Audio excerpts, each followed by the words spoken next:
Contender regime boxing checking back in with y'all, man. What's good? What's happening, man? Another pop-up live. It's fight week. Gervonta Tank Davis versus Ryan Garcia. You know, I'm gonna give y'all the in-depth analysis, the breakdown, and the final prediction. We're gonna do it live. You know what I'm saying? Switch it up a little bit. Y'all know every now and then we'll get on and do the full fight breakdown with the prediction as well. And then I kind of want to get y'all thoughts, man, and chop it up with y'all, kind of see how y'all feeling. With it being fight week, we done seen the all access joints. We done seen interviews from both Tank and Ryan. Other analysts and journalists have broken this fight down. So maybe y'all prediction have changed. You dig what I'm saying? Maybe, you know what I'm saying? Like maybe y'all have been introduced to some new information that's gonna make you change your prediction. You feel what I'm saying? So I want to get into that with y'all, man, and chop it up. Shout out to everybody that's coming through, man. Shout out to my brother Jay Harris, too real in the building. What's good? Shout out to the OG, Mr. Month in the building. What's good with you, man? Always a pleasure to have you here. Shout out to the brother Scan Duelist in the building. What's good? Said my boy 100. This fight gonna be crazy as long as it lasts. I totally agree, bro. And this is one of those fights where y'all really already know where I stand. Like if we keeping it 100, I think I know where a lot of y'all stand. But we still, with the magnitude of this fight being as big as it is, this is one of those special fights that could change a fighter's life overnight for Tank or Ryan Garcia. Whoever wins, well, if Tank wins, he will be the face of boxing. That's a fact. He will be the most popular guy in the sport. If Ryan Garcia wins, he won't be the face of boxing, but he will astronomically grow larger in notoriety and fame and popularity and money. So, this fight will change both of these guys' lives. You feel what I'm saying? So it's a special fight in that regard. So we have to do, even though we all probably have the same sentiments, so y'all already know where I stand with this fight, we got to do an official prediction. Shout out to the Queen Tiffany Pipes in the building. What's good? Appreciate you for pulling up. She said she team Tank Davis. 100. Shout out to the brother Jeffrey Ward in the building. What's good? Said, what's up, man? I'm ready. Who you got? So, man, look, let's talk about it. So, you have Ryan Garcia. Let's talk about Ryan Garcia first. I think most of us already know what to expect from Tank Davis. Make sure y'all hit that like button too as you slide through. I appreciate you. I think we all know what Tank Davis brings to the table. Ryan Garcia, there is a level of mystery there. You know what I'm saying? We know he have, an amateur background. We know he sparred some of the top guys. I believe he sparred Tank Davis. We know he sparred, Devin Haney. He's fought guys like Devin Haney in the amateurs. He got an actual amateur background that's respectable. We do also know that he's been with different trainers. We know that from my standpoint, what I've been seeing from Ryan Garcia, he seems like he's underdeveloped, but he's still young. He's 24 years old. You know what I'm saying? 24 years old, still older than Devin Haney, who is currently the undisputed champ right now. But he's at this age, I think he's underdeveloped. I think he should have been moved along further than where he is right now. But what makes Ryan Garcia dangerous is the unknowns, the mystery. We never seen him in a title fight. Shout out to the brother Ricky Williams in the building, man. Shout out to TWT, man. Shout out to my brother Ricky Williams in the building. Y'all heard him. He said hit that like button. Shout out to the Queen Simply Amira J in the building. What's good? What's good? But I think that mystery is what makes Ryan Garcia dangerous, because we don't know how he's gonna perform at this level. We don't know how he's gonna perform when he's in there with a level of fighter that Tank Davis is, the cream of the crop. I think Tank Davis could arguably be the most gifted fighter in the sport. if you're just looking at raw attributes and you couple that with the skills, you couple that with the great coaching that he has, you couple that with the pedigree that he came up around. You know what I'm saying? The access to greatness like Floyd Mayweather that he still has to this day, the access to other fighters like Earl Spence, and you know, shit like that. That shit matters. So I think it's gonna be something to see for us to see how Ryan Garcia performs when he gets to this level. We seen him react to adversity versus Luke Campbell. He got dropped. I believe Luke Campbell hit him with a left hook. I believe that's what it was. It was a left hook. It might have been an overhand right, though. I don't remember. But he dropped him. Ryan Garcia weathered the storm. He came back, ended up stopping Luke Campbell with a body shot. If anybody remembers, what was the punch that Luke Campbell dropped Ryan Garcia with? Was it a left hook or overhand right? Because I know Ryan was kind of bagging out with his hands down and shit, like he always do, and he got caught. I believe it was a left hook. But anyway, you know, Ryan Garcia, it was overhand right. Okay, overhand right. So he weathered the storm, came back, and stopped Luke Campbell. I think it's something to be said about that. I'll give him credit for that, but still, number one, Luke Campbell is not on this level, and that wasn't a title fight.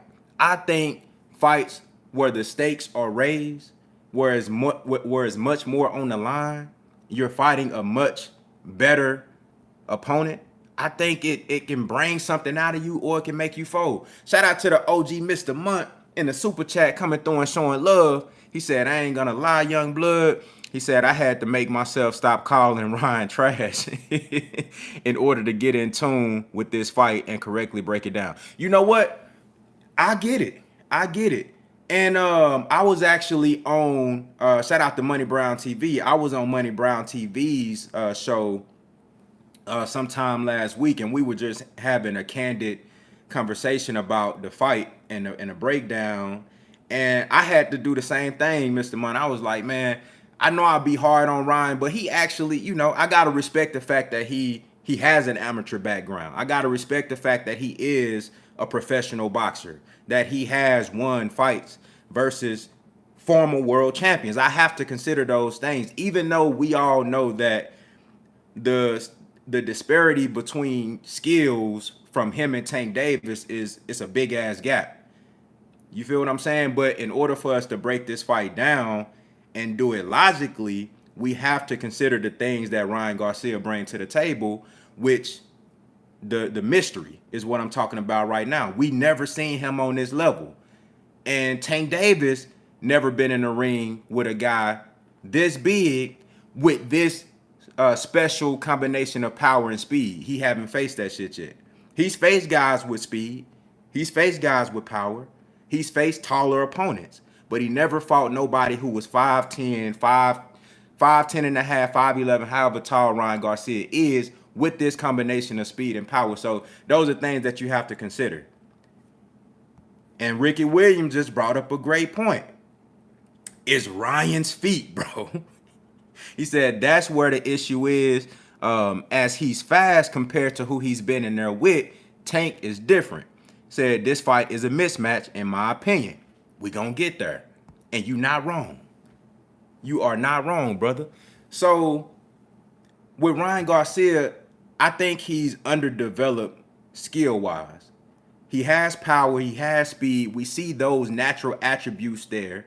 He has size, which could cause some discomfort for a fighter that's as short as Tank Davis, who has to work his way on the inside, who has to be able to establish some type of range that's comfortable for him to get his shots off and not put himself at too much of a risk to get hit with a crazy shot coming back. You know what I'm saying? So there are things that Ryan Garcia has that could make life difficult for Tank that night. He said, oh, my bad, bro. It was the left hand. Okay. Nah, ain't no thing. That's what I thought it was, because I remember the punch coming from this way and Ryan Garcia being laid flat on this motherfucking back and shit. But yeah, either way, Tank got, he got both of those punches that Luke Campbell, You know, it don't matter if it was the right hand or the left. He got both of those. You know what I'm saying? So we got to talk about how Ryan Garcia is underdeveloped, skill wise. And I think you got to give him credit that he's made it this far, just off of sheer, you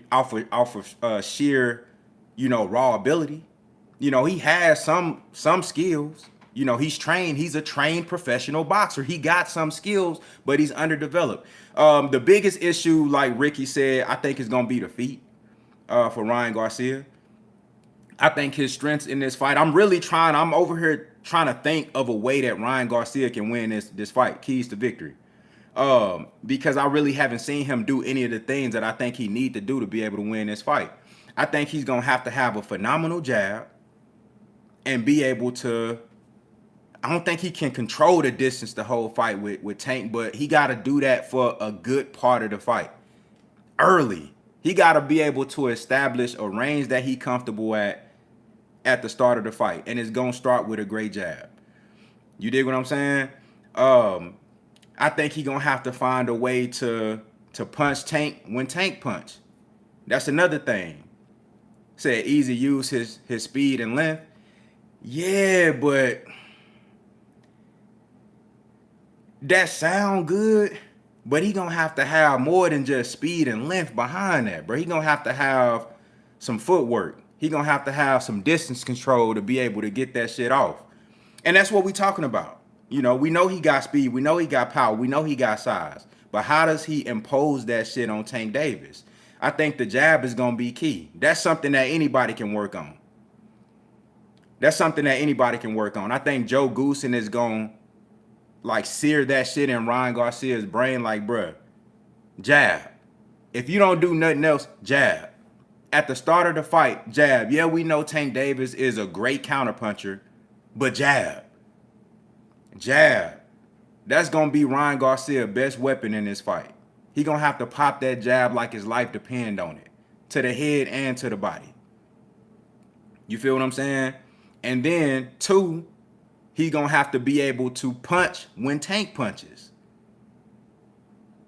I know that he was somebody said, and I think this was on one of the all accesses. Ryan Garcia was alluding to the thought process that they gonna try to counterpunch Tank. You know what I'm saying? Shout out to the brother Big Mike Real TV in the building, said I got Tank by attempted murder. Jeffrey Ward said Tank starts slow. I think it depends on who Tank fighting. With this fight, this might be one of those fights where he don't come out blazing, where he try to find his range. When he's fighting a taller guy, it takes time, just like the Leo Santa Cruz fight, he had to find his range. The Mario Barrios fight, he had to find his range. You know what I'm saying? Even in the Hector Garcia fight, because he's always fighting longer guys, so it take him time to find his range. You know, but I think with Ryan Garcia though, you know, he's gonna have to use his jab and he's gonna have to punch when Tank punch. That's gonna be scary because if you miss, you know, and that shot gets you flush on the chin, it's over with. But he gonna have to take risks. This fight is gonna be a fight where Ryan Garcia can't worry about what he got to lose. At this point, you already signed a contract. The fight is here. He can't focus on what he got to lose. Ryan Garcia gotta live in a risk-taking mentality in this fight, because everything he do is gonna be a risk. Throwing that jab consistently is gonna be a risk because Tank Davis is a phenomenal counterpuncher. It's gonna be a risk. Trying to punch when Tank punch is gonna be a risk because Tank Davis is not only a great counterpuncher, but he's great at being first too. So when he throw a shot, that means he done already calculated that this motherfucker is open right here. If I want to throw my lead check right hook, I know he open for that motherfucker. So if he already got that calculated, if Ryan Garcia missed that shot that he's trying to throw at the same time that Tank is throwing, it's gonna be night-night. So those are the first two keys of victory for Ryan Garcia. Jab, jab, jab, and jab some more, and punch when Tank punch. The third thing, again, all these things are gonna be risk-oriented. The third thing is gonna be using your size, imposing your size on Tank Davis. Now, what I mean by that, the same shit that I wish Anthony Joshua would do sometimes. Use your fucking physical fortitude, bro. Use your strength. You bigger than this dude. Rough him up. Fight him how Marcos Maidana fought Floyd Mayweather the first fight. Now, the problem with that is we ain't never seen Ryan Garcia put that type of pressure on nobody. We've seen Ryan Garcia struggle with cutting the ring off. In order to put that type of physical pressure on somebody like an Errol Spence, you got to have good feet. Ryan Garcia don't have good feet. So again, all these things are going to be risk-oriented. Ryan Garcia is going to be operating out of his comfort zone. And he's going to have to fight this fight like he don't care about what he got to lose. He's going to have to put everything on the line in this fight because he's outgunned. He's outgunned. He's out, from like intellect-wise, ring IQ, he's outgunned. Skill-wise, he's outgunned. Power and speed, in my opinion, I know a lot of people don't agree with me. I think Tank is faster and hit harder. He's outgunned. It's going to be a lot of shit. Like, Ryan Garcia going to have to take risks. Shout out to the OG Mr. Month back in that super chat coming through and showing love again. He said, Tank is a thinking fighter, so he'll figure Ryan out. But the type of reflexes Tank has is going to be complete shot to Ryan. I totally agree. He said, as soon as Tank counters Ryan with a clean shot, watch how timid Ryan becomes. Exactly. Said Ryan doesn't have to go in there trying to knock Tank out, but just stick to his amateur boxing pedigree. But see, look, Jeffrey, that would work. I think that would be a good strategy if I've seen Ryan Garcia outbox guys before. I think Ryan Garcia gonna have to take extreme risks in this fight. I don't think he don't have the feet to be able to he can't box in the middle of the ring with Tank, and he can't box off the back foot. I think he gonna have to impose his size. He gonna have to make Tank work harder than he ever worked. Do y'all remember when, now keep in mind, Chris Algieri lost this fight, but do y'all remember when Chris Algieri fought Amir Khan? Remember, we know Amir Khan's style is outboxer, speed, outboxer, punches and bunches. We know that Chris Algieri, he was predominantly an outboxer, fighting off the back foot behind the jab. Great feet. But when he fought Amir Khan, which if he would have tried to box Amir Khan, it wouldn't have been no type of competition. Like, Amir Khan was just way too fast, and Chris Algieri had no power to stop him. But what did Chris Algieri do? He came forward in that fight and made it ugly and tough, and it was a hard decision to call. He ultimately lost, but a lot of people felt like that fight was close as hell, and he made it a fight. He was aggressive, very aggressive. For Ryan Garcia, I'm not necessarily saying he got to get, just turn into a inside phone booth type fighter in the pocket, but that might be what the fuck he got to do to make this fight competitive. And it's going to be risky because Tank can fight on the inside. He haven't really had to show that shit a lot. You saw it a little bit in the Eastside Cruz fight. He was fighting off the back foot after he hurt his hand. But, in the pocket, Tank can get in there. You know what I'm saying? He can get shit off in that pocket and then get out the way. With Ryan Garcia, he going to have to take some risks that we haven't seen him take. I'm talking about coming forward behind the jab, maybe not in the first few rounds, maybe wait towards, if you last that long, to round 3, round 4, round 5. I say maybe like round 4, round 5, he start to come forward and try to lean on Tank and pose his size. But he gonna have to do some shit we never really seen Ryan Garcia do. I don't see him being able to box in the middle of the ring with Tank. I don't really see him fighting off the back foot behind a jab and, being elusive and slick. I don't see Ryan Garcia being able to do that. You know what I'm saying? Say he gave Pedraza a little bit of work on the inside. That's a fact. Another thing is, If Ryan Garcia do land early on Tank, will Tank respect the power? That's another thing. I think he got to land something early on Tank too. He got to land something early. Shout out to the brother Young Money in the building. What's good? Said Ryan going into this fight already feeling like he gonna lose. He just selling a fight at this point. I hope that ain't the case. But look, if he already feeling like he gonna lose, shit, he need to go in there and let everything go. He need to go in there and let everything go with no fucking inhibitions, nothing. You feel me? No doubt in his mind, like, bro, just go in there and lay it all on the line. And you can retire after this fight. You gonna get a bag. You can go do your social media shit. You can go be an actor. You know what I'm saying? You could be an Instagram model. You could be whatever you want to be. You finna get a bag. Bro, go in there and lay it all on the line. Because the truth of the matter is, I don't think there's anything that Ryan Garcia does better than Tank. I think that's why this live, this breakdown, this analysis, this prediction is really, and I might have to change the title of like, how do, you know what I'm saying? This shit might be like, how does Ryan Garcia win this fight? You feel what I'm saying? I don't really think that I could think of too many ways that Tank Davis could lose this fight outside of getting hit with a shot that he don't see. Shout out to the brother, the soulmates in the super chat coming through and showing love. He said, salute. Hey man, salute to you, my brother. He said, hate that so many of our favorite fighters not fighting more than once a year. Facts, bro. That shit be killing me. You know what I'm saying? Inactivity be killing me, bro. Said, anyways, I just think Ryan can't escape the power for 12 rounds, tanking 10. Ooh, he giving them 10. Shout out to the brother Ernie V in the building. What's good? He giving them 10. You know what? I'm going to get to my final prediction here in a second.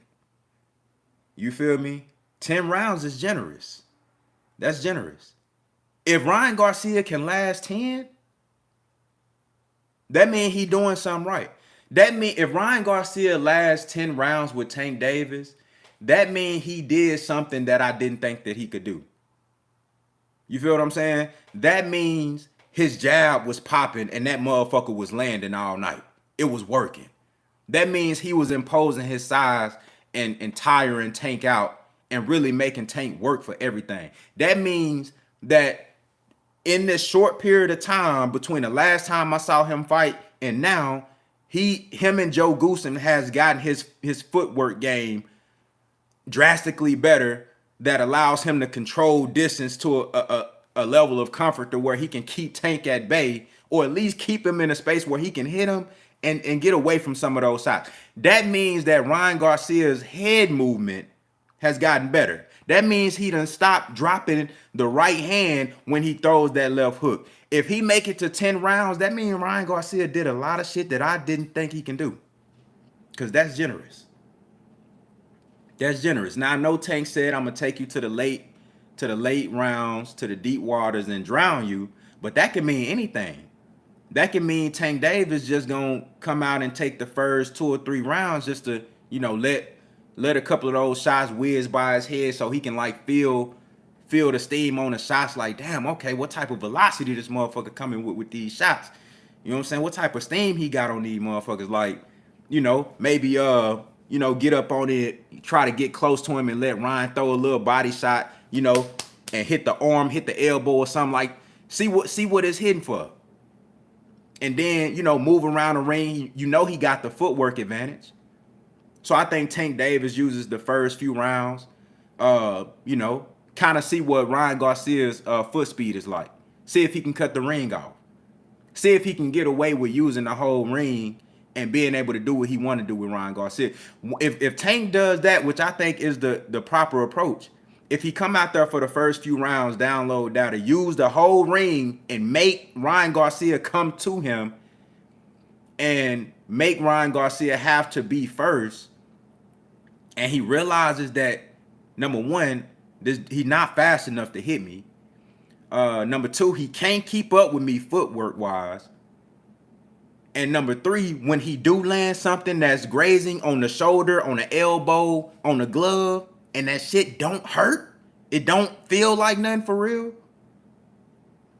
Ryan Garcia gonna be out of there within the next 3 rounds after that. If Tank do that for the first 3 rounds, I think he's out. I think Ryan Garcia is out of there by 6 or 7. And that's what I mean by when he say that he gonna take him to deep waters and drown him. It could mean a few different things. You feel what I'm saying?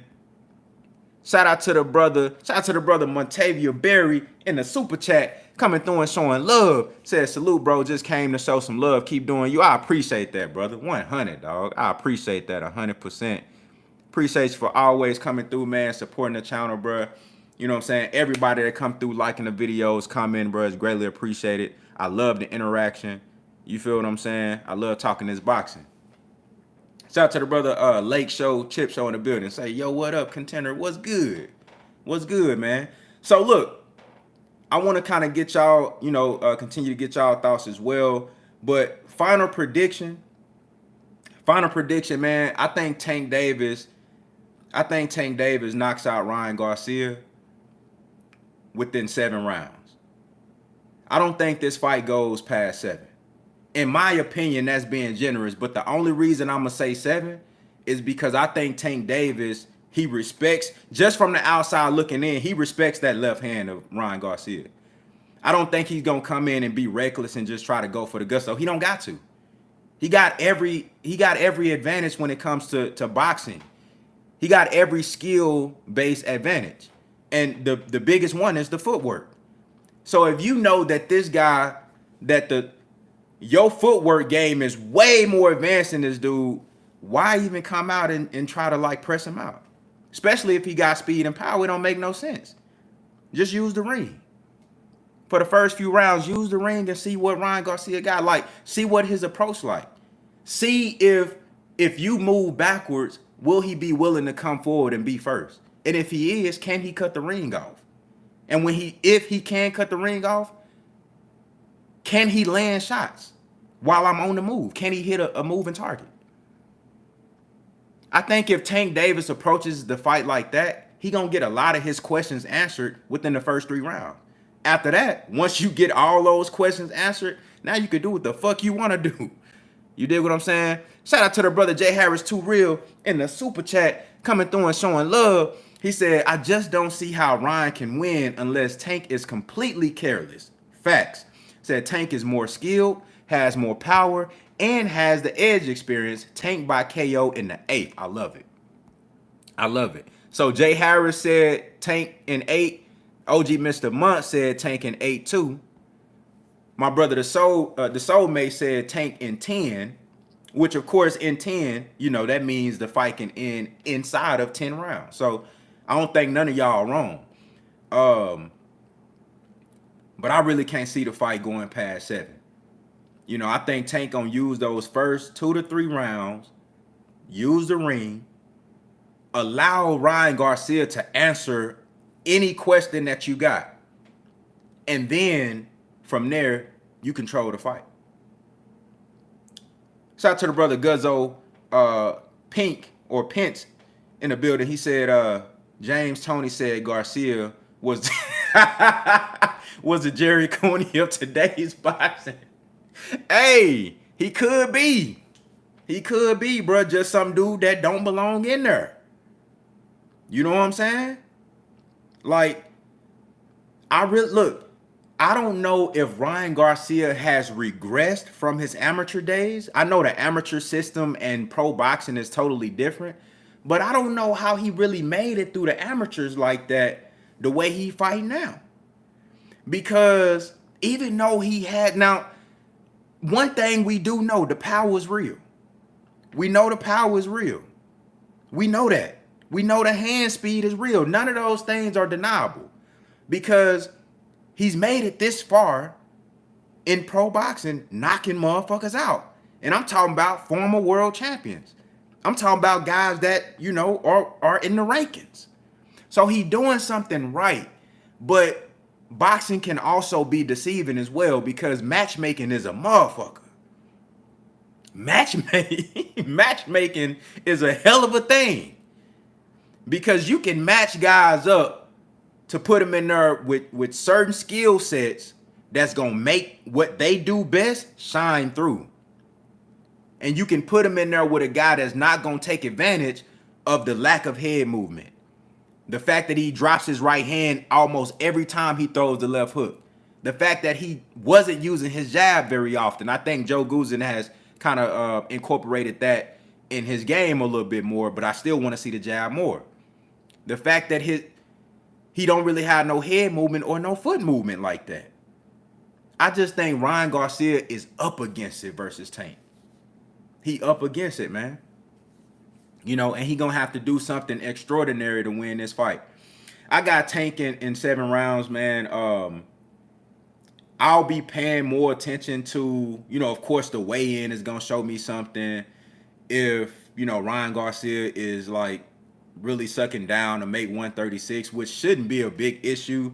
I don't know why he talking about the rehydration clause like that. Like, bro, you been fighting at 135. You finna fight at 136. Tank got abide by the same rehydration clause that's in the contract. I don't want to hear none of that. You know what I'm saying? But I will be paying attention to the weigh-in just to see, like, is his cheekbone sunken in? You know, just kind of see where he at. Because that's going to let me know whether or not, you know, he can put forth that game plan that I'm saying he have to do to be competitive. Said, what's the odds Ryan lasts whole? He said, oh, what's the odds Ryan lasts the whole fight? And if he could, what you see the scorecards as? That's a great fucking question. I don't know the odds if Ryan goes 12, like the actual odds, like from Vegas, if that's what you asking. If somebody know, please drop that. I know a lot of y'all be in here gambling and shit. So if y'all do know the odds that Ryan make it 12, let me know. But as far as for me, I think it's like it's like a 25% chance that Ryan Garcia makes it 12 rounds. That's probably high. Because considering the fighter that he's in the ring with, Tank Davis has a 98, 99% knockout percentage? All but one fight. So Tank Davis is knocking out 99% of his guys. And for Ryan Garcia, who has a huge defense deficiency, I just don't really see him being able to go 12 rounds with Tank Davis. Shout out to the brother inside the square circle with King Judah. Appreciate you for pulling up, my brother. Yeah, hey, Lou Era, I say 25% chance, bro, and that's being generous. Now, you probably will be able to make a big-ass bag if you bet that Ryan lasts 12, and he actually do, because I think the odds on that shit gonna be crazy. I don't think anybody really anticipates this fight going the distance. Do anybody in the chat think this fight going 12 rounds? On either side, whether you picking Ryan or you picking Tank. Do anybody think this shit going 12?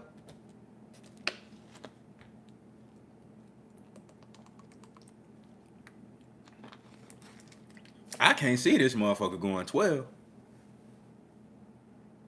I can't see it going 12.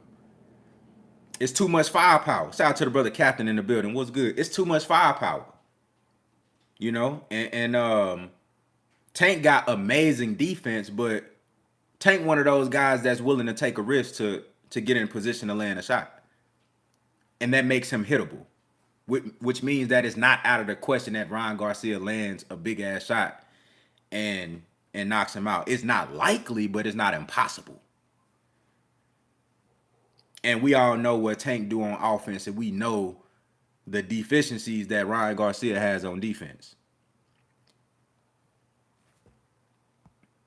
You know what I'm saying? Shout out to the brother, the Lindsay Way 7 in the building. What's good, brother? He said, salute.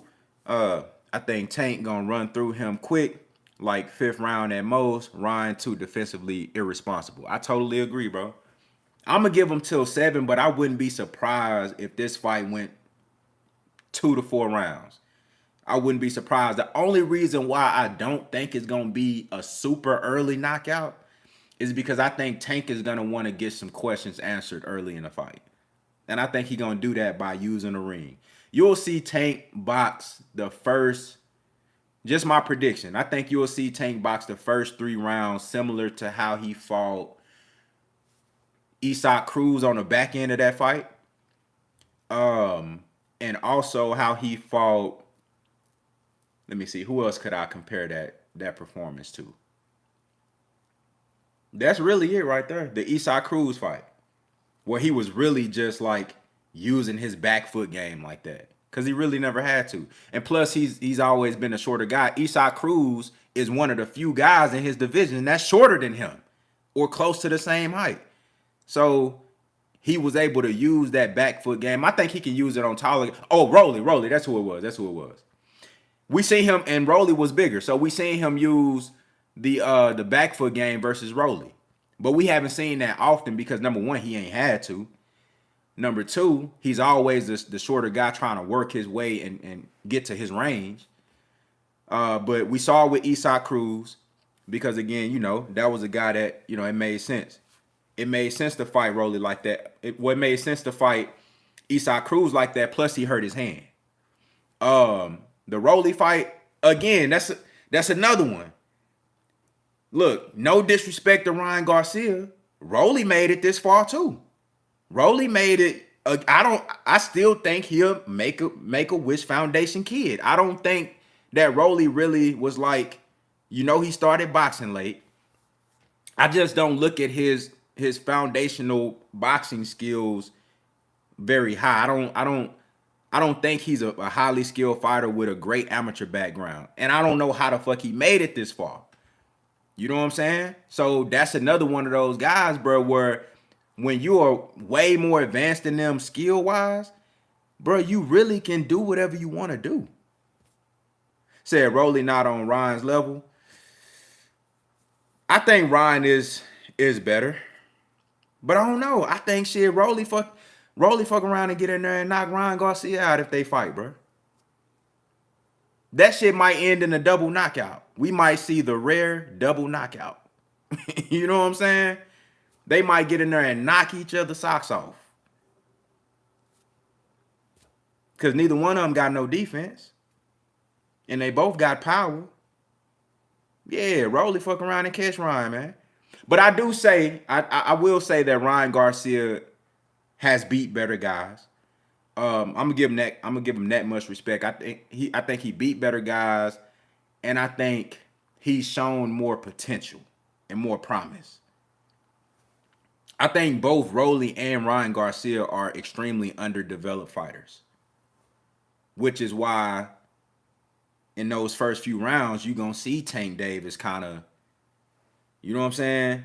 You're gonna see Tank Davis kind of like allow, I guess what they say, take what the defense give you, like in boxing. I mean, like in football or basketball or something like that. Just take what the defense give you. I think that's the approach Tank Davis gonna have in the first 2 to 3 rounds, because he's afforded that luxury.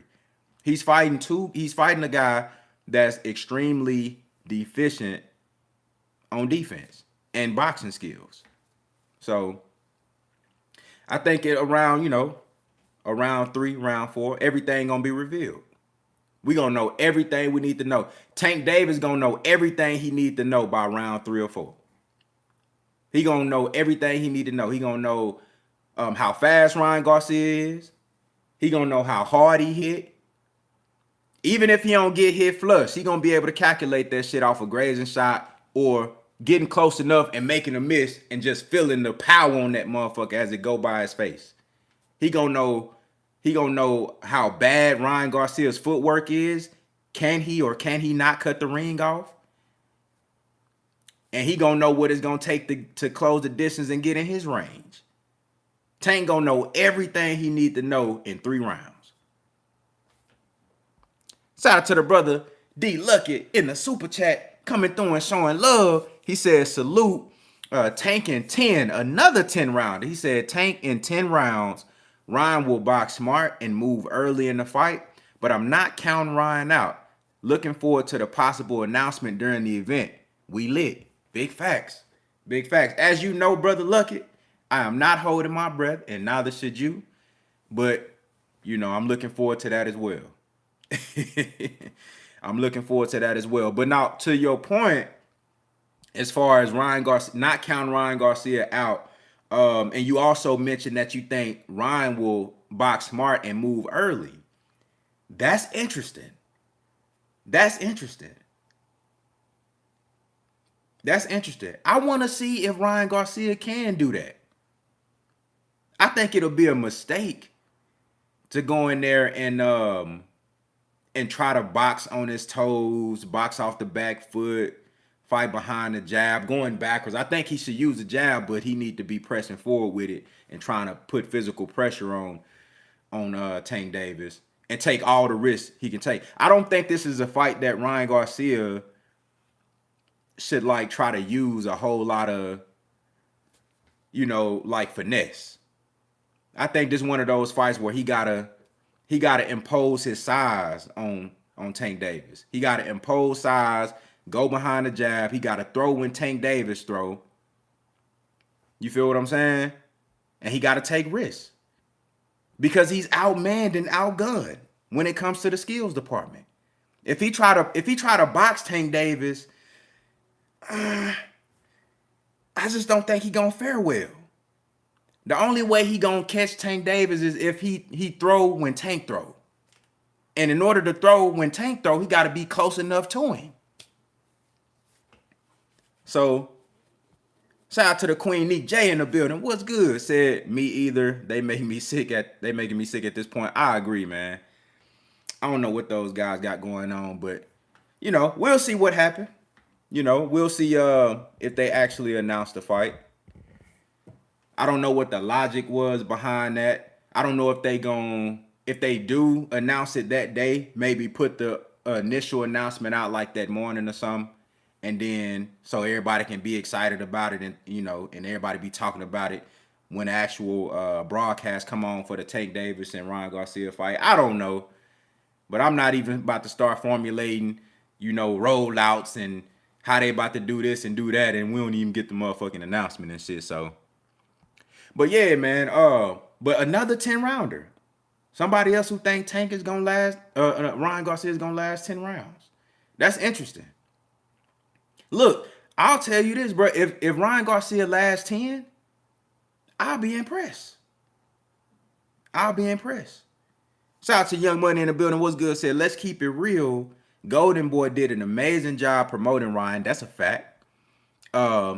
Promoting Ryan said the train ends here. Ryan promoting is better than his skills. Absolute facts.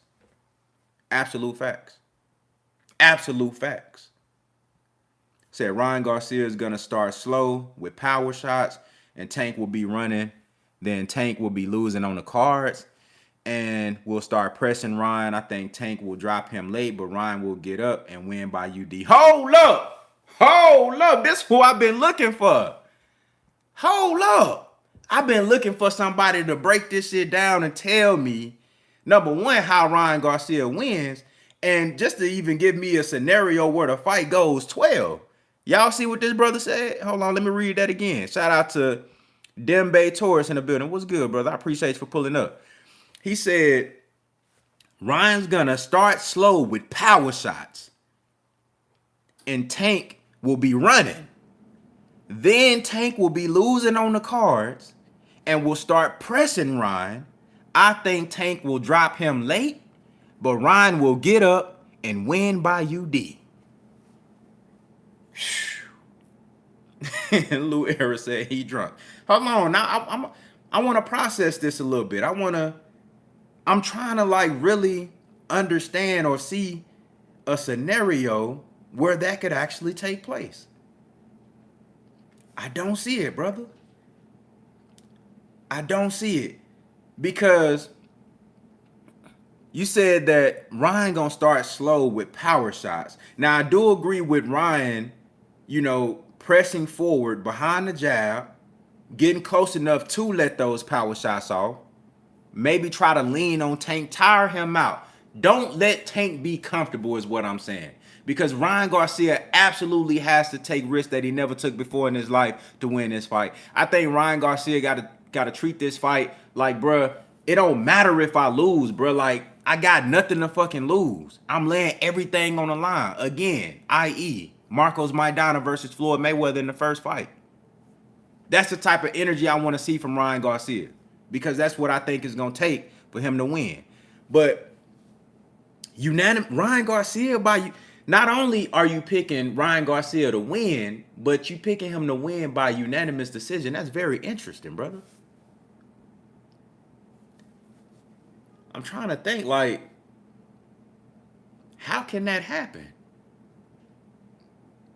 I just can't see Ryan Garcia. I literally can't think of how in the hell is Ryan Garcia gonna outbox Tank? Said Tank doesn't win rounds. He did versus Eastside Cruz off the back foot. And wasn't Tank Davis up on the cards in that Rolly fight? After the knockout. Wasn't Tank Davis up on the cards? I believe he was. I believe Tank Davis was up on the cards at the time of the knockout. I think the knockout was in the 6th round, right?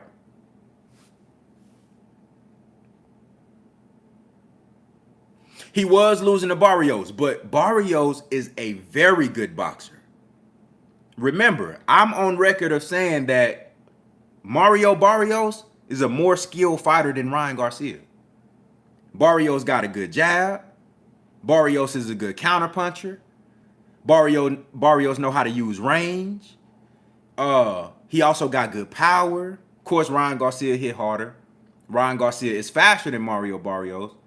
I think Mario Barrios is taller and longer and rangier than Ryan Garcia.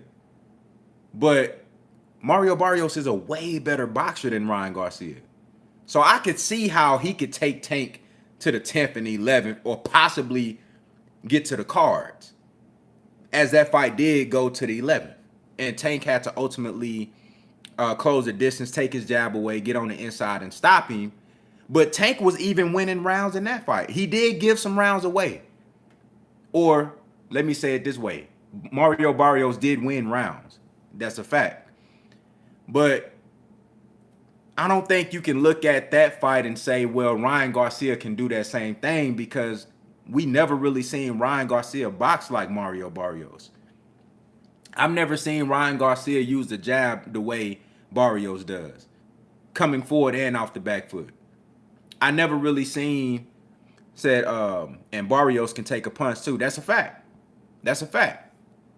Went 12 with a big ass Keith Thurman. You know what I'm saying?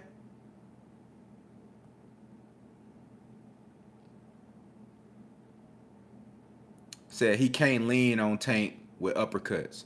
Yep, that's gonna be dangerous. Again, that's a risk, because you get in there on the inside with Tank and you start leaning on him and trying to impose your size and strength, trying to tire him out. You got uppercuts going to the head and to the body, and the ones to the stomach is gonna be worse, because Ryan Garcia is taller. Tank gonna be landing them uppercuts to the sternum, to the chest, to the stomach. Said people need to stop the narrative that Tank is losing until the KO happens. He was up versus Barrios, Romero, and Hector Garcia. That's a fact. That's a fact. When Floyd Mayweather said that he was losing on the cards, on the unofficial scorecards, I didn't agree with that. I had that fight very close. I can't remember if I had Tank up at that time. I always score the fights, you know what I'm saying, as the rounds going on. But I had Tank winning the Rolly fight, and I had Tank winning the Hector Garcia fight. Well, no, the Hector Garcia fight was actually fucking close. The Hector Garcia fight was close as hell. The only one that I can say that he might have been behind on was the Barrios fight, even though I thought that fight was close. That's the only one that I can say that he might have been behind on. But Tank Davis actually wins rounds. He wins rounds. His boxing ability is phenomenal. He wins rounds because what they're looking at is Tank Davis landing the cleaner, more effective shots. Shout out to the OG Mr. Month back in that super chat, coming through and showing love. He said Barrios' footwork not bad either. Facts. That's a fact. I think Barrios is a more skilled fighter than Ryan Garcia. So to make that comparison to say, well, Barrios was able to box and go rounds, I don't think you can I don't think you can fairly make that comparison because Ryan Garcia is just not on that level. I think Hector Garcia was a better fighter, more skilled boxer than Ryan Garcia. I think to this day, Hector Garcia might be the most skilled fighter that Tank Davis has fought.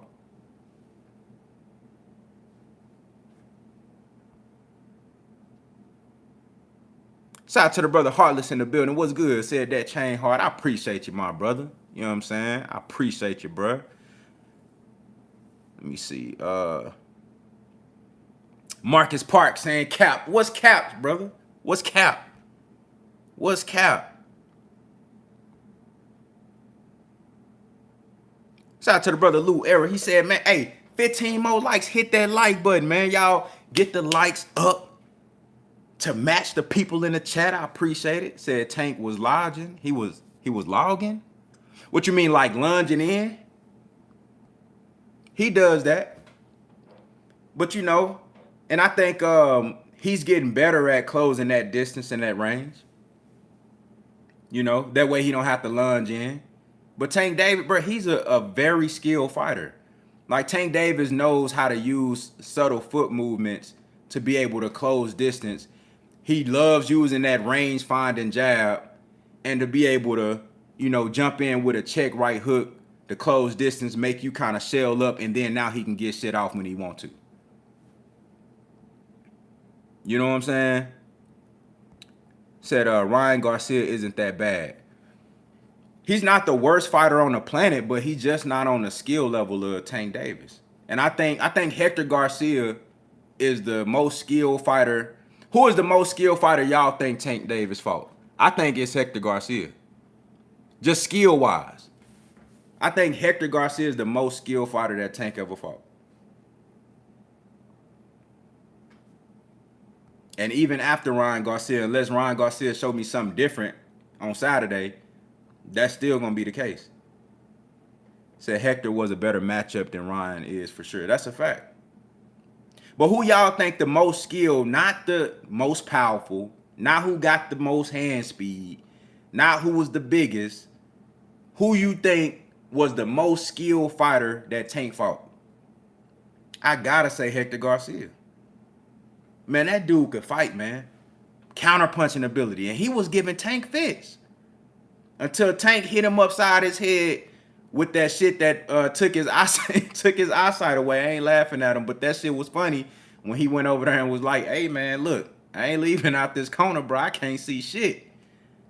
Like, until Tank hit him upside his head with that shot, with that left hand, hey, man, Hector was getting with Tank. He was getting with him. If Tank didn't have the power that he had, man, that fight would have been a very difficult fight to win. A very difficult fight. Said Santa Cruz was doing his thing too. Yeah, no, Santa Cruz definitely, I like Santa Cruz. He can fight. But I think skillfully though. I think ring IQ and just overall skillfully. Jabs, counterpunching, footwork. I think Hector Garcia is better than Leo Santa Cruz. I think he's better. I think if Hector Garcia fought Leo Santa Cruz, and we all know styles make fights, but if they fought, I think Hector fuck around and stop Leo Santa Cruz. Gamboa, Gamboa was so far out of his prime that I don't even think I think Tank Davis versus a prime Gamboa would be fucking fireworks, but we never got to see that though. You know what I'm saying? At the time Tank was coming up, Gamboa was already past it. When he fought Terrence Crawford, I think he was what, 32? When Gamboa fought Terrence Crawford, I think he was like 32, something like that. About to be 33. And he had fought Tank years later. Yeah, he was way out his prime, but you know, when he was in his prime, he was a motherfucker. He was skilled as hell, super fast, had power. But even then, I think Hector Garcia skillfully on defense, like I think Hector is a more balanced fighter on offense and on defense. Gamboa really never had no type of discipline on defense. Everything was just all, you know, punches and bunches, punches and bunches. You know, he had good head movement and he relied on his athletic ability, but he didn't have no guard like that. Everything was just like how Roy Jones was. Not comparing Gamboa to Roy Jones, but he relied purely off athletic ability. The thing is, Roy Jones actually had was an extremely skilled fighter. He just wasn't fundamental. You know what I'm saying? Roy Jones was extremely skilled and had high ring IQ. He just wasn't traditionally like a fundamental fighter. But because he was so damn talented athletically that he could get away with shit that other people can't get away with. That's how Gamboa was at them lighter weights. That's how he was. You know what I'm saying? That's how he was. But yeah, I think Hector Garcia is the most skilled fighter that Tank been in the ring with, man. You know? But look, man, that's my final prediction. I got Tank Davis in 7 rounds. Tank Davis in 7 rounds. You heard it here. We gonna continue to break this shit down. I mean, as far as the fight itself, we already know what the hell going on, but we will continue to cover this as the week go on. It's fight week. You know what I'm saying? You know, we gonna see what they looking like at the last press conference. You know they got to do a final press conference. We're going to see what they looking like at the weigh-in. We're going to talk about all that. And we're going to do a post-fight reaction as well. So I'm excited. We're going to get to it, man. Said Ryan can definitely win if his stamina is there and he boxes discipline. He can win because Tank can only hurt you if you allow him to get close to you. You right, Jeffrey Ward. The only problem is that we ain't really just seen Ryan Garcia box for real. Like, Jeffrey, if you would, point me to a fight, and when we done with this live, I'm going to go watch it. Point me to a fight where said I think Pedraza was skillful. Yeah, he was. Pedraza was a good fighter. Pedraza's still a good fighter today. You know, he's still decent. But I just think Hector Garcia was better.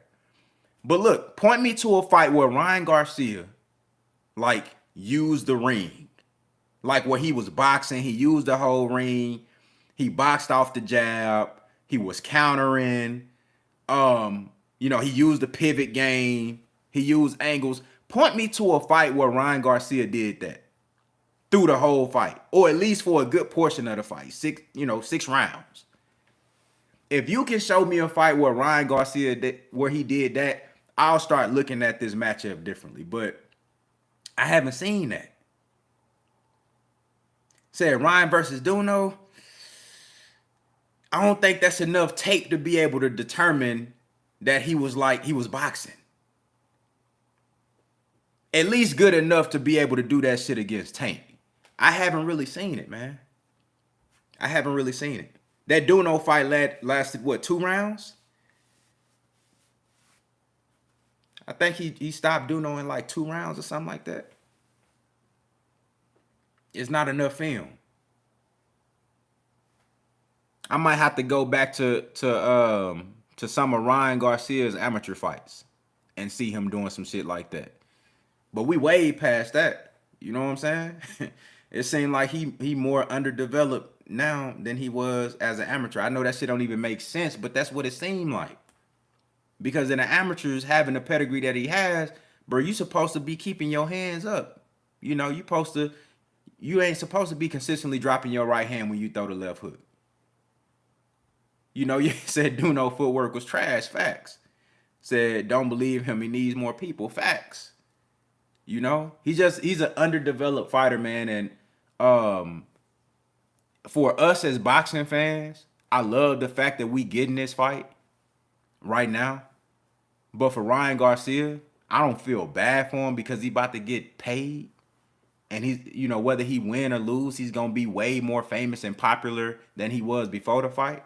But from looking at like his career going forward, I think this shit I don't think he ever gonna be the same after this.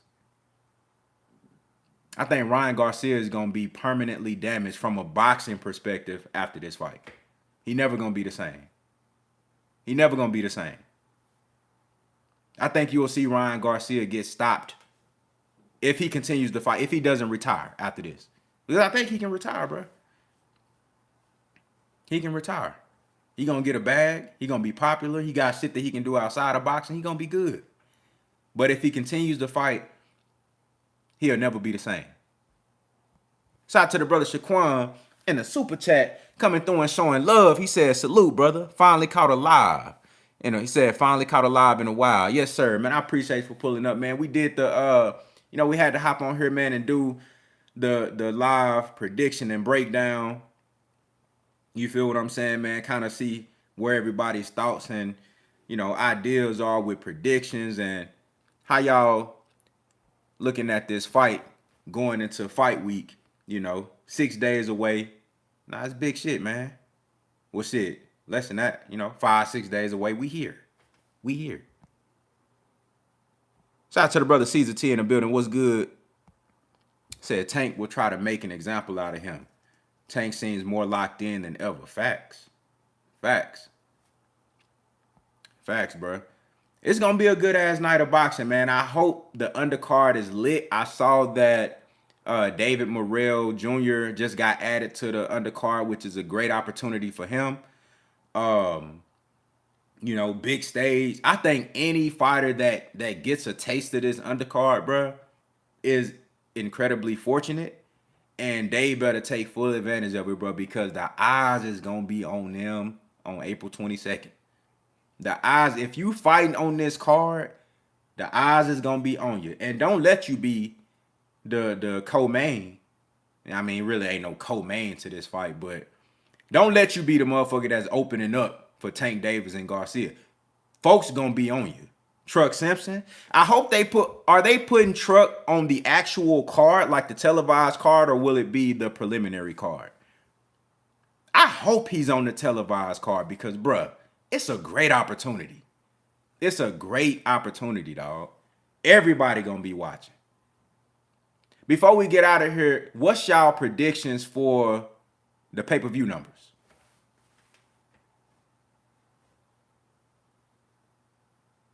What's y'all predictions for the pay-per-view numbers?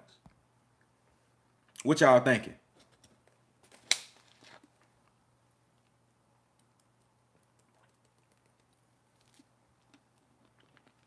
Said if Ryan take him serious, he can do something with Tank. I hope he taking him serious.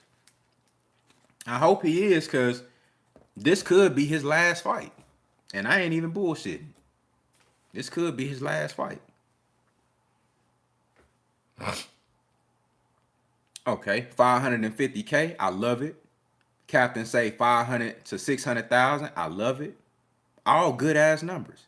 Ooh, Nick J 300,000. She's not a believer. Not saying that she's not a believer in Tank or Ryan, but she's speaking from a realist standpoint, looking at the market and how pay-per-view has been doing with the amount of illegal streaming, and boxing fans ain't really been getting the fights that we want.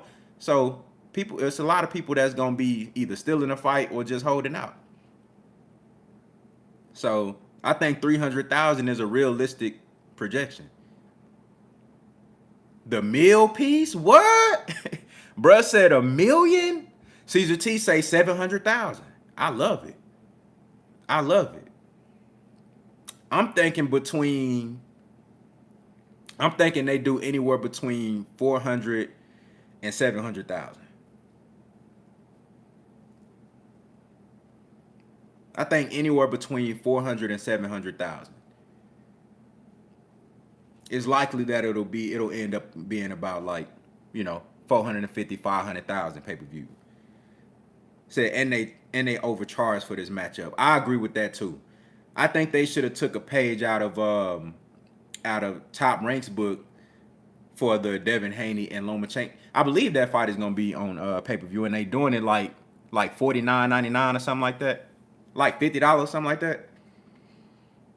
That way you get more people, you lower that price a little bit, you get more people to actually pitch in and order the fight. And then plus it can kind of be an investment to the boxing fans. Like, look, these are the type of fights that we're going to give y'all in the coming years. And look, here's a little token. We're going to make this shit $50. You know what I'm saying?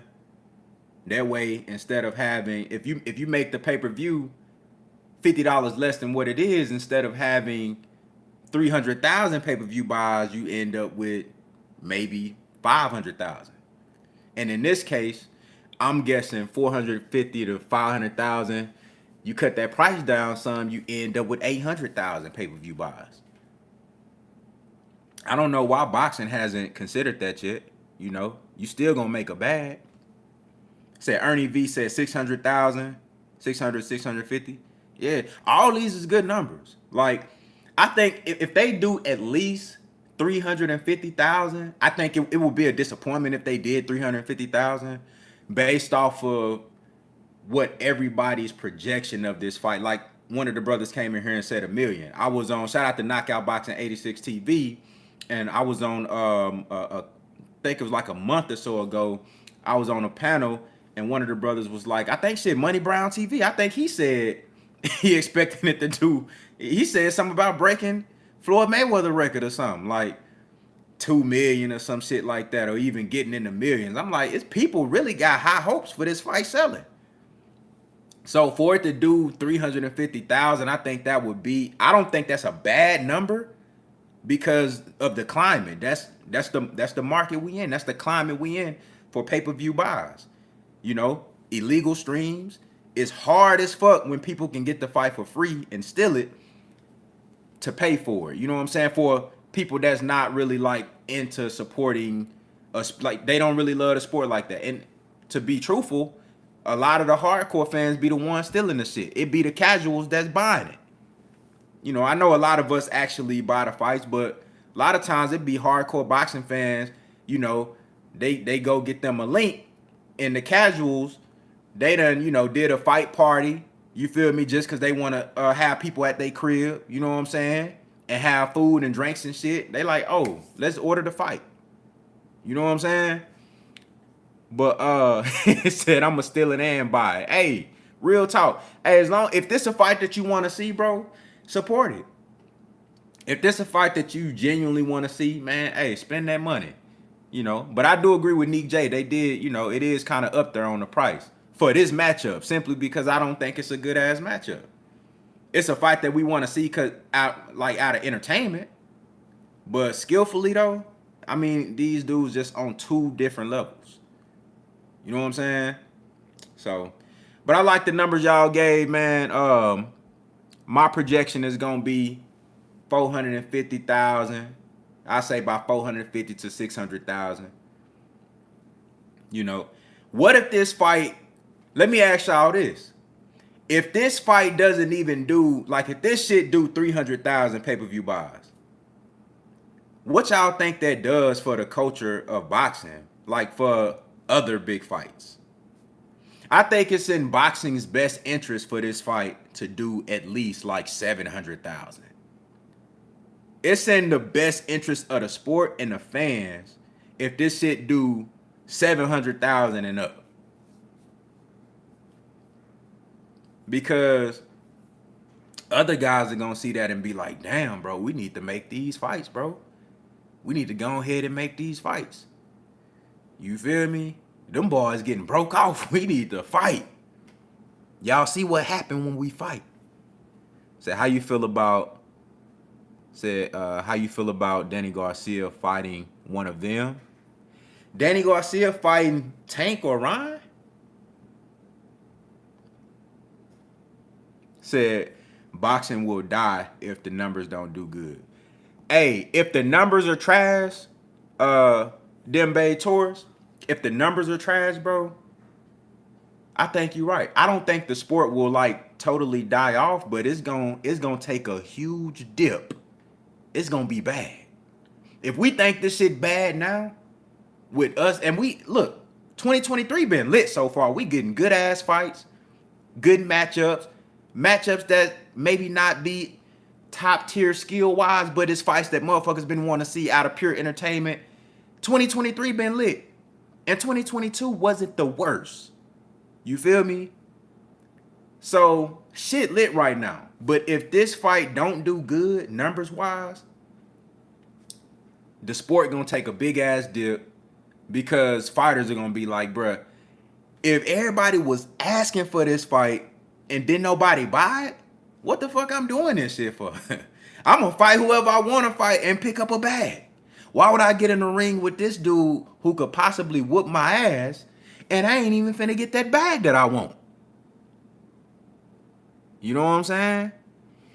Nick J say, if it's a complete mismatch, like I'm thinking this will be, it's gonna make folks wanna say it's gonna make folks really want to support Devin and Loma more because of the matchup is better. I totally agree. For anybody that's keeping it 100 with theyself, we got a lot of haters out there who, for some reason, they don't like Devin Haney. I don't know why. You know what I'm saying? They don't like the undisputed champ. I don't know why. So, but Nick J, for the logical people and the boxing fans who really, want to see great matches, like great skillful matches, great skillful matches and shit like that.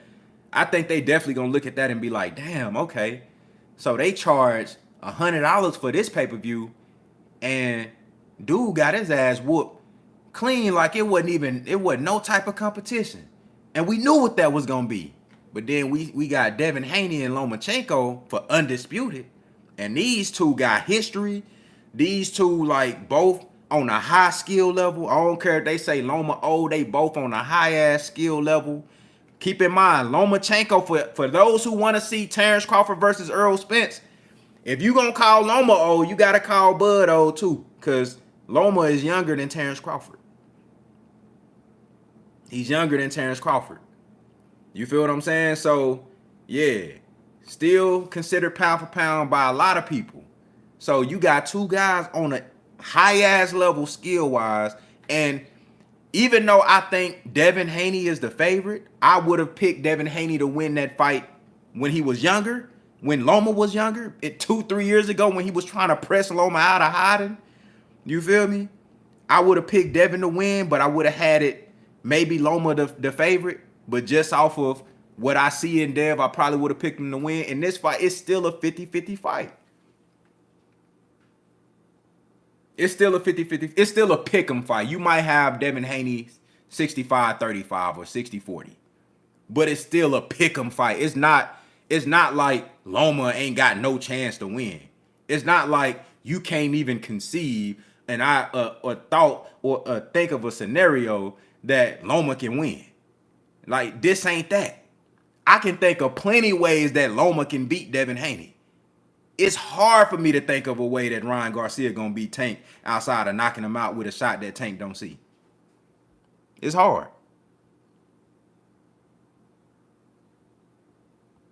Said nobody was asking for this but Ryan.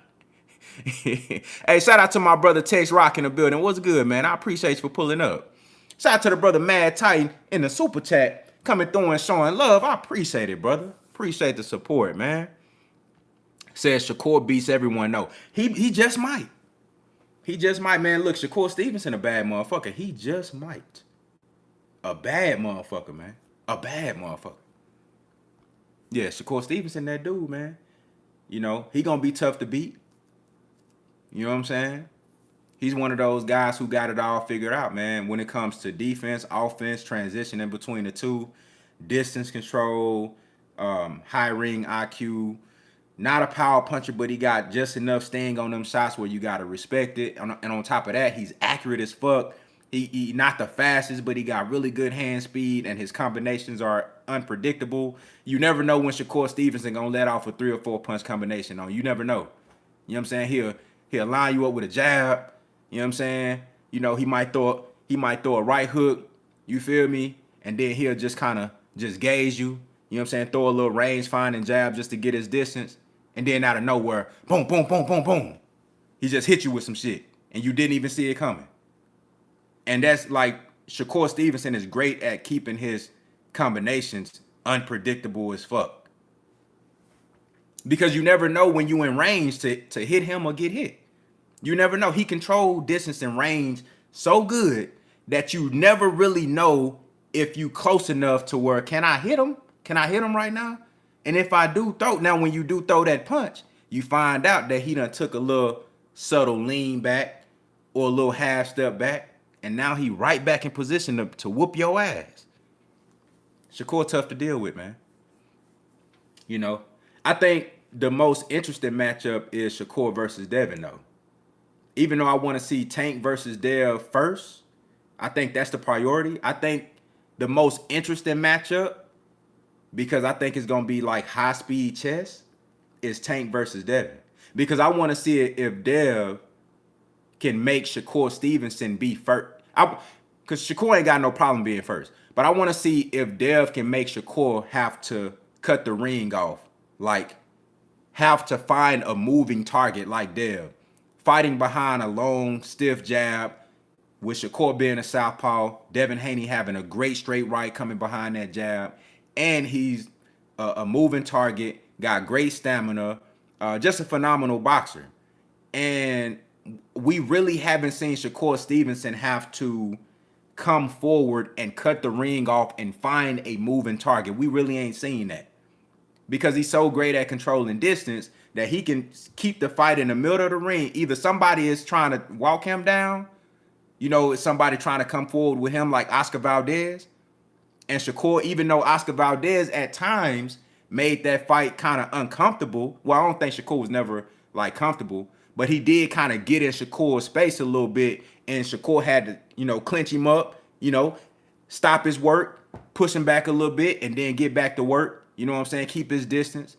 You feel what I'm saying? He had to run Oscar Valdez into lead check hooks because Oscar Valdez was being overly aggressive. Shakur is either used to guys coming to him or guys that don't really have the outboxing foot movement to be able to consistently move around the ring, and he can keep them in the middle of the ring and just tee off on them and do whatever you want to do with him.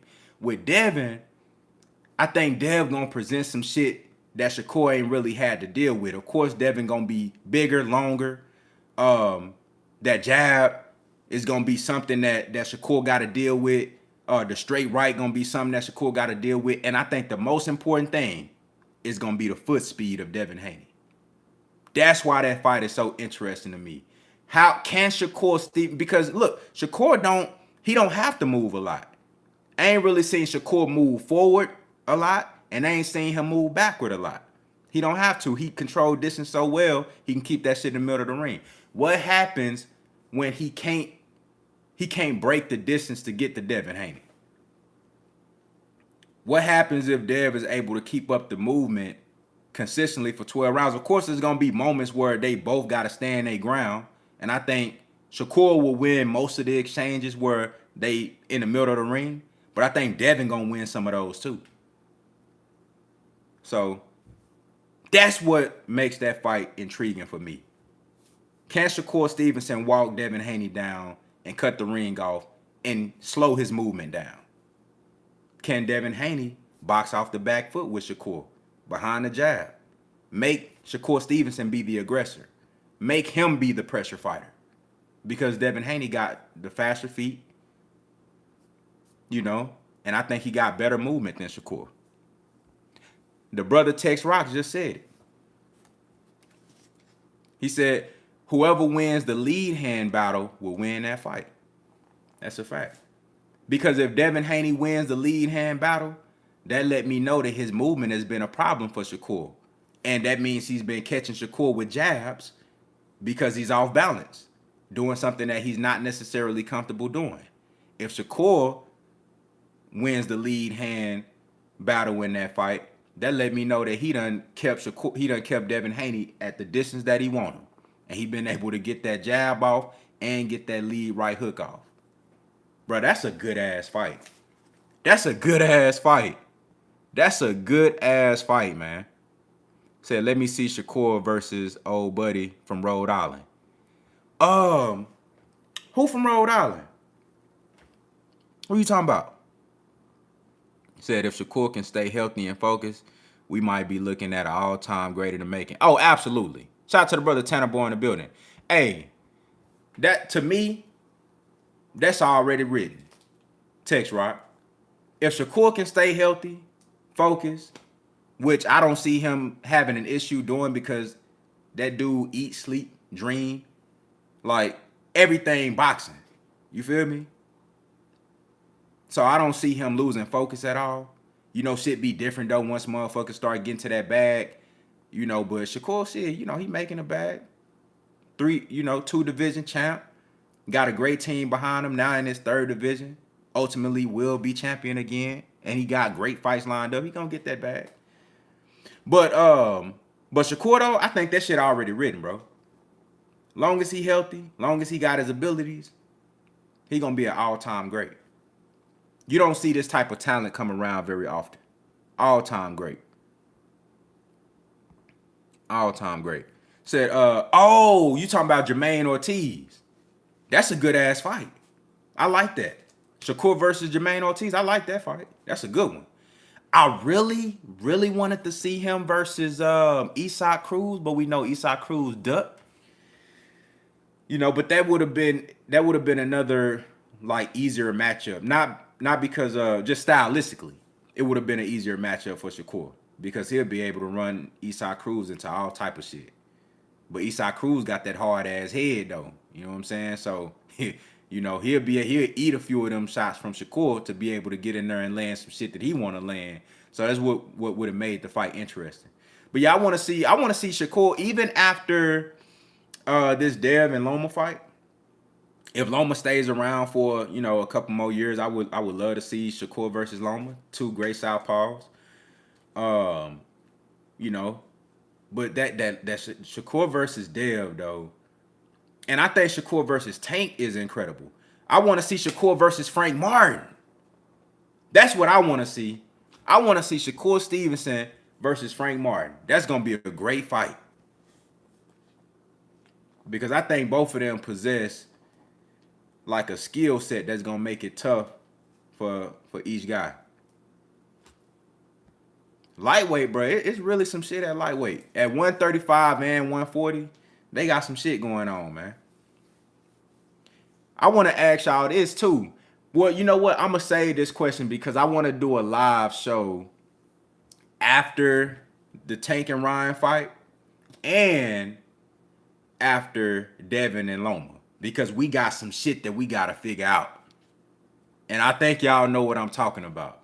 So I don't want to go too deep into that because I want to show respect to Tank having a fight, even though I think he finna beat Ryan the fuck up.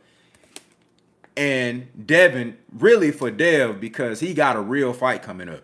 You know what I'm saying? And I want to show respect. I don't want to look past Loma and be like, oh, you know what I'm saying? Well, who Tank gon', you know what I'm saying? Like, nah. After they both get past their next respective opponents, then we'll talk about what's going on next. Cause I really like, if y'all, it's gonna be some pressure. Just believe that. It's gonna be some pressure. After these two dudes get their fights over with, it's gonna be some pressure. So we're gonna have some shit to talk about for sure.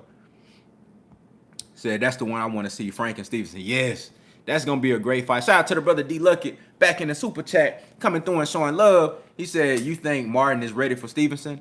You know what, bro? I think Frank Martin. Now, when you say ready, does that mean I think that he is like on the same level skillfully? I don't think that's what you asking, but I just like to clarify because people get it twisted when they trying to see if a fighter is ready versus can they win. You know what I'm saying? If you asking me, do I think Frank Martin has a chance to beat Shakur Stevenson right now? Yes, I do. I do. Do I think he wins that fight? That's another story. But do I think he can win? Absolutely. Yes. I think he got the skill set. I think he got the physicality. I think he got the team and the coach. I think Frank Martin got everything to compete with any lightweight right now. Whether it's the undisputed champ Devin Haney, whether it's Shakur Stevenson, Tank Davis, I think Frank Martin got what it takes to compete with any of these guys right now. Now, can he beat them? That's why we got to see the fights. But I think he got everything, bro. Like, the thing that I love about Frank Martin is it's the athleticism, but it's the subtle athleticism. Even though you look at him, you can tell that, and you see his training. You know what I'm saying? You can see that the dude got athleticism. You can tell that this motherfucker can probably jump. Or he can probably run fast. He probably strong as hell. Like, you can see the athleticism in the ring. But what I love about him is that it's not athleticism that just jump off the tape. Everything is subtle. The angles. His angles remind me of Lomachenko. The way he performed in that Rivera fight was very impressive. The way he was able to keep his lead right foot on the outside of Rivera's lead left foot. And he did that consistently for the fight so he can be able to sneak in that left hand, which was prominent the whole fight. He never let Rivera get comfortable. That's athleticism. That's footwork. That's angles. And then, of course, he's a very coachable fighter like all Derrick James fighters are. And when you got a master trainer in there giving you concise and accurate instructions on what to do, Frank Martin go in there and put that shit. He take everything that Derrick James have on paper and in instruction, and he go into the ring and make that shit come to life. If you look at how he performed versus Jackson Marinez, that wasn't his best performance. But when Derrick James told him to start using the jab more to the head and to the body and start focusing on closing distance as opposed to trying to box this long-ass motherfucker in the middle of the ring, when he actually started doing that towards the later part of the fight, he stopped him in the last round. So I think Frank Martin having those raw attributes, and he got speed and power too. It just don't jump off. It just don't jump off the screen. But he got speed and he got power. And he's a southpaw. He got a lot of shit going for him. And on top of that, he has Derrick James. I think Frank Martin is ready for anybody. I think he's ready for anybody. Another thing is, side note, I think it would be beneficial for Errol Spence if the Terrence Crawford fight is coming up. I think it'll be beneficial for him to spar Frank, to help him for Terrence. Even though Terrence, size-wise, he about 2 inches, an inch and a half maybe, taller than Frank Martin. But I think the skill set and him being a southpaw, I think he can help Errol Spence get ready for Terrence Crawford. So I hope that's what they're doing. So Jeffrey said, I think Lomachenko is going to upset Haney. He could, bro. He can win. Lomachenko can win that fight. He could. Devin Haney going to have to be sharper than he ever been. He going to have to be sharper than he ever been. That jab going to have to be on point, because that's the first line of defense from keeping Lomachenko from crashing the pocket, which is probably his best attribute, his best skill set, being able to close that distance and get in your chest. And then that's where the angles come in at. That's where the angles come in at. So for Devin Haney, he gonna have to be extremely sharp. He gonna have to be extremely sharp, and that jab gonna have to be accurate. And he can't just throw jabs all night. He got to throw the straight right behind it. It really depends on what type of night Devin Haney is having. You know what I'm saying? But Loma can win that fight, though. Loma can win that fight. Said, if you were forced to put 10K on Shakur or Frank, who you putting on? Shakur. Put it on Shakur Stevenson. I seen more from Shakur. I seen Shakur go in there and tame a wild and powerful Oscar Valdez. I seen Shakur totally undress a Jamel Herring, who was the longest reigning champion at 130 at the time that he fought him. I seen Shakur Stevenson just really break guys down and take shit away from them. I haven't seen enough from Frank yet to say that if I had to put 10 racks on somebody, I'll put it on him before Shakur. No, I'm putting it on Shakur. Said Frank just need to work on the mid-range. I totally agree. That's one thing that I would take away, because he's so good at Frank Martin is so good at getting close to you. And just like how I said with Lomachenko is great at crashing the pocket, using angles to be able to get in your chest and get close to you so he can get his favorite shots off. I see the same thing with Frank Martin, because, in that fight with Jackson Marinez like 6 feet. And he was really like, that jab was really getting to Frank Martin in some of those rounds. And a lot of the best work that Marinez was doing was in the mid range game. It was mid to long range. Of course, being a shorter fighter with shorter reach, that ain't where you want to be. So I think it also depends on who he's fighting. You know what I'm saying? If they are a taller guy with long ass reach, or if they just an exceptional boxer when it comes to the mid to long range game, that matters. But yeah, I agree. He got to work on that. You know what I'm saying? But I think he got that in his arsenal, man. I think Frank really got that. He just need to get sharper. But I think it's gonna take him fighting more guys like Jackson Marinez to do it. You know what I'm saying? When he fought Rivera, who is a very skilled boxer, I think he was just so good at controlling the range and the distance with Rivera, he didn't really have to fight from mid-range because he could get to the inside and get close to Rivera whenever he wanted to. So it's going to have to be somebody like a Devin Haney, like a Jackson Marinez, like a Shakur Stevenson, who is great at establishing distance and using the jab and, you know, bringing shit behind it that make you think about it, that keep you at the distance that they want you at. It's going to take him fighting more guys like that for him to get those, to get better at the mid-range game. But I agree. It's not a lot of holes in Frank Martin game. From what I've seen so far, I still want to see him in other fights, but he ain't got a lot of holes in his game. Shout out to the brother Slide Encounter in the building. What's good? Said I would like to see Frank Martin versus Edwin De Los Santos. That's a good fight. That's a good fight. I like that. I would like to see Frank Martin versus Rolly, Esau Cruz, all on the PBC side. Shakur Stevenson, great fight. Tank Davis, Devin Haney. But if we just talking about realistically, because we know those guys are a little bit high up, Keyshawn Davis, hey, Tex Rock, that's another one. That's a great fight for you to work on, for you to like see where your mid-range game at. Because I think Keyshawn is a really good mid-range fighter. In fact, I think Keyshawn Davis is an exceptional mid-range fighter. So that'll be a good ass fight for Frank Martin to really show us he got that. You know what I'm saying? But I don't see a whole lot of holes in Frank Martin game though. I think if he did fight Keyshawn Davis, I think he'll get to the inside and frustrate Keyshawn.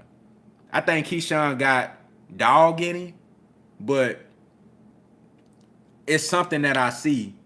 I don't know what it is, but it's something that I see that Frank Martin can exploit. I think he'll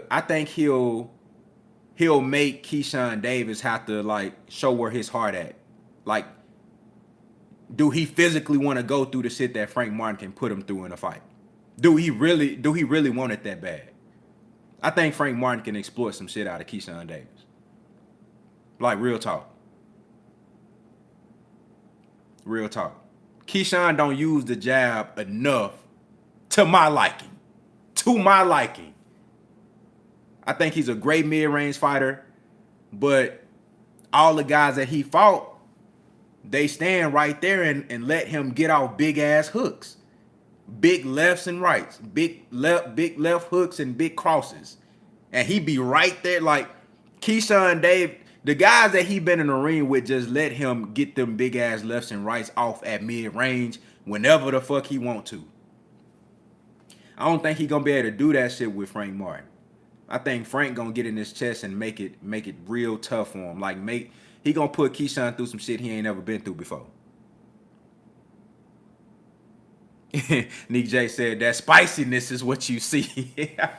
Yeah, man. I don't know what it is, but I see something that tells me like, yeah, he one of those guys that definitely talented, definitely got skill, talk his shit and has been backing it up, but against who?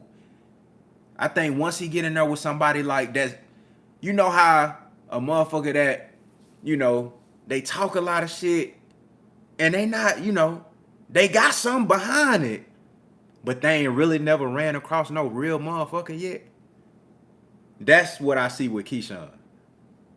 That's what I see with Keyshawn. And the moment he get in there with Frank Martin, I think he gonna realize like, nah, it really is levels to this shit. Like, nah, he gonna realize like, damn, he faster than I thought he was. He's stronger. He hit harder. He's more physical, and he's more disciplined. He ain't making them mistakes that I thought he was gonna be making. So I can't set him up for the big lefts and rights because he's not fucking making mistakes. How do I beat him? And that's when you see Bo Mac put the big ass, the extra king size of Cheetos. That's when you see him put the bag down and start and wiping his hands off. Now look, this is what you do. You know what I'm saying? Look, this is what you gotta do. I really ain't seen Bo Mac give too many like direct instructions in the ring. He'll just be like, hey man, look, you gotta find your rhythm. You know, he'll be wiping ketchup off his hands and like, look, man, look, just go in there and do what I showed you. You know what I'm saying? So that's when you're gonna see Bo Mac put the big ass bag of Cheetos down and he gonna have to get in his trainer bag. That's when we gonna see like what Bo Mac really got when it comes to like instructing guys in the ring, because he's had a phenomenal, incredible fighter like Terrence Crawford who really can walk in that bitch and just fight by himself. You know what I'm saying? Because he's that good. And Keyshawn Davis, with the guys that they've been matching him up with, he's been able to do the same thing. I think Bo Mac is one of those guys that get his fighters ready in camp, like in training, so well to where when it come time to fight, it's like just go out there and do everything I told you. But will that work when you get in there with a guy that's disciplined like Frank Martin, that's bringing everything that Frank Martin bringing to the table, and he gonna make your ass like have to switch something up, or he gonna show you some shit that you never seen before, and that's when you gonna have to lean on your coach. All right, look, this is what I'm saying out there. Like, what can I do to counter this, or what can I do to combat this? Like he keeping his lead right foot on the outside of my left, and I can't fucking reposition myself so I can get away from these straight lefts. Like, how do I, you know what I'm saying? That's when you need your coach. And that's when you got to be coachable.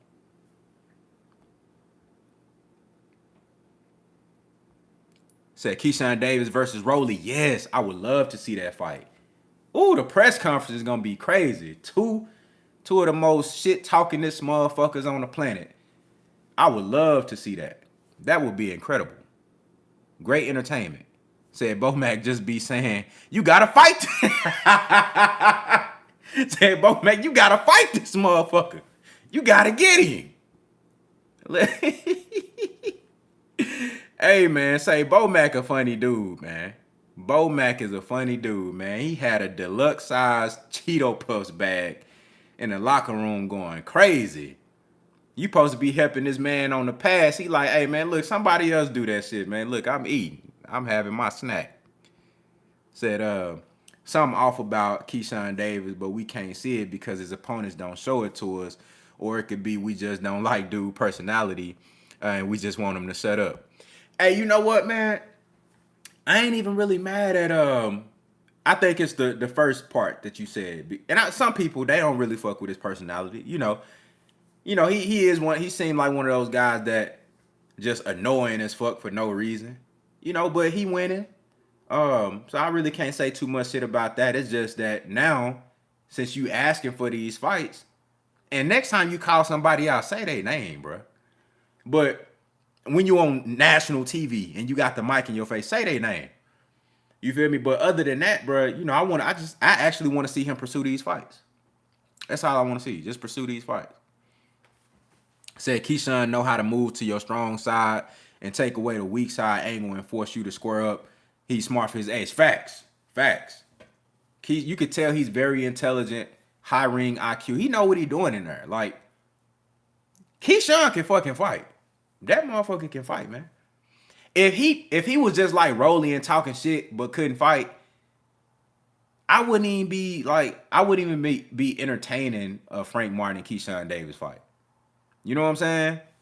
Only reason I would want to see Frank Martin fight Rolly Romero is just for the name, because at this point in his career, that's what he need. He need names and shit. You know what I'm saying? He need guys that's gonna put him in the same room with Tank Davis, or put him in the same room with Devin Haney, put him in the same room with Shakur Stevenson. That's what Frank Martin need. That's the only reason I would even consider pushing a fight like Frank Martin versus, like Rolly Romero. But the reason I think that I get passionate about Frank Martin versus Keyshawn Davis is because Keyshawn Davis can actually fucking fight.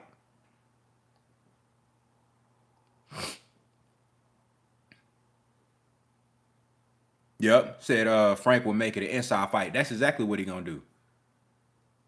You know what I'm saying? He gonna make Keyshawn smell his cologne.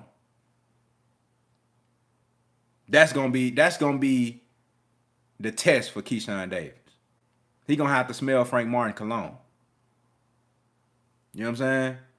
He gonna have to really see what it's like to be in the trenches with a real dog. A grown man, too. Keep in mind, Frank Martin, what, 27, 28? That's a grown man.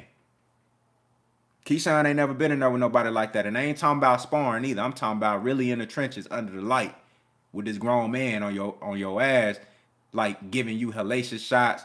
You know what I'm saying? Like showing you speed and power that you never really experienced under the lights. Not letting you get comfortable, not allowing you to breathe. You feel what I'm saying? Like really forcing you to fight when you don't want to fight. And it don't stop until you either stop him or you control everything. You make him do what you want him to do. You know what I'm saying? That's going to be tough. That's going to be tough. But shit, if he say he ready, put him in there. Yep, from somebody trying to hurt him. Because, yeah, he ain't been in there with nobody that's really, like, trying to hurt him. Or at least had the ability to hurt him. It's different when you step up on this level. That's the same thing how I said with Ryan Garcia this Saturday. It's different when you step up to this level. There could be a positive unknown for Ryan Garcia, where it's like, damn, for Tank Davis, because number one, he never been in the ring with nobody with this size that has this combination of speed and power, and he never seen Ryan Garcia on this level, so you don't know what he gonna do. It's an unknown. D. Lucky said he got Keyshawn. Man, I hope they make the fight, bro. I would love to see Keyshawn Davis and Frank Martin on the undercard of Terrence Crawford and Errol Spence. I think it don't get no better than that. And then you go ahead and throw Boots on there too. Put Boots in, man, that'll be an expensive ass undercard. I hope it don't be like some shit where they trying to save all the money for Earl and Bud that they give us a trash ass undercard. But you know what? At that point, I wouldn't even trip. Hey, I wouldn't even trip. As long as we get the main event, I wouldn't even trip, honestly. I wouldn't even trip. You know what I'm saying? But look, I'm finna get up out of here, man. I appreciate everybody for pulling up, man. We all got our final prediction off. You know what I'm saying? We was able to break down the fight. If you came in late, shout out to my brother Eclectic Agitator in the building. What's good? As I was just saying, if you came in late, don't worry, my brother. Make sure you go back and start it from the top so you can catch the Ryan Garcia and Tank Davis breakdown, the final prediction. You know what I'm saying? I got Tank Davis in 7, but you know what I'm saying? Go back and catch the breakdown on how we all, chopped it up and broke that shit down, man. Appreciate everybody in the super chat who came through and supported. It's always love. It's always appreciated. It's always respected. Everybody in the regular chat chopping it up, interacting. We need that. You know what I'm saying? We got to have the interaction. You feel me? Make sure if you haven't already liked the video, hit the like button so we can get the likes up on the stream. And look out for more shorts, because we're going to keep on doing those. I see y'all fucking with the shorts. We're going to, stay engaged in the community. Make sure you follow the Instagram, Contender Regime Boxing on Instagram. So, stay tuned, man. We got more shit popping. 2023 been lit so far. So hopefully this shit keep on going. Shout out to my brother Armando Ramirez in the building. What's good? You know what I'm saying? But look, man, I'll holler at y'all boys, man. Y'all hold it down. Contender Regime Boxing. I'm out of here.